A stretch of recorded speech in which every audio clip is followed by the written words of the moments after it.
So it was on October 10th, 2015. It was a Saturday, and Maddi and her friend were going to go up and take some pictures. So they just went up Provo Canyon because it was so beautiful. She was just going to be gone an hour.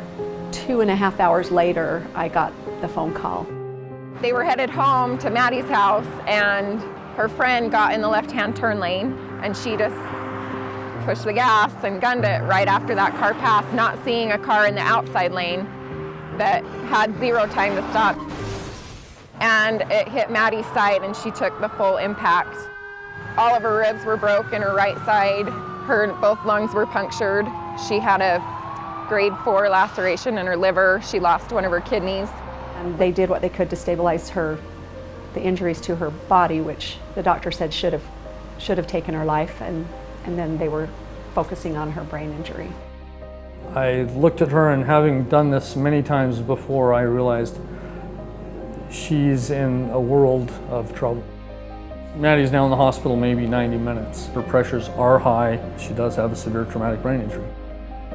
The pressure was intense, and so they went in and removed 2 flaps of her skull, one on each side, to give her brain time to swell. 2 weeks into it, the doctor told us that we may consider just making her comfortable and just letting her pass, because it just didn't look like she was going to get better. I think all of us as a family just told her, it's okay to go. We just told her also that if you aren't, then give us a sign, give us a movement, something showing life in there.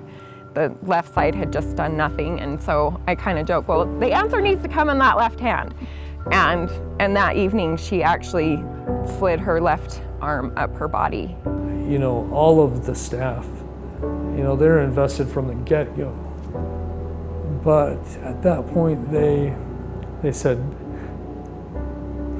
we may have a chance to really make a big difference here.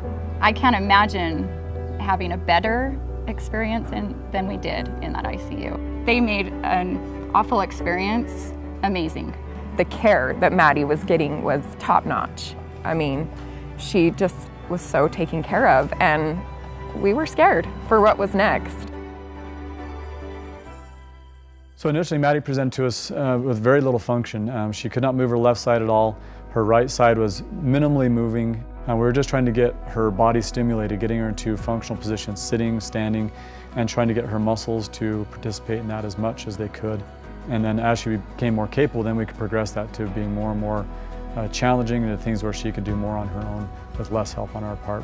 She's turned into the strongest one of all of us. The way she's dealing with this, being positive and faithful, and I think for us it's been really humbling just to see how she's responded. She's doing remarkably well. It's not the end, but seeing where she is now compared to where she started, it brings great emotions to my heart to know where she is now because of so many people.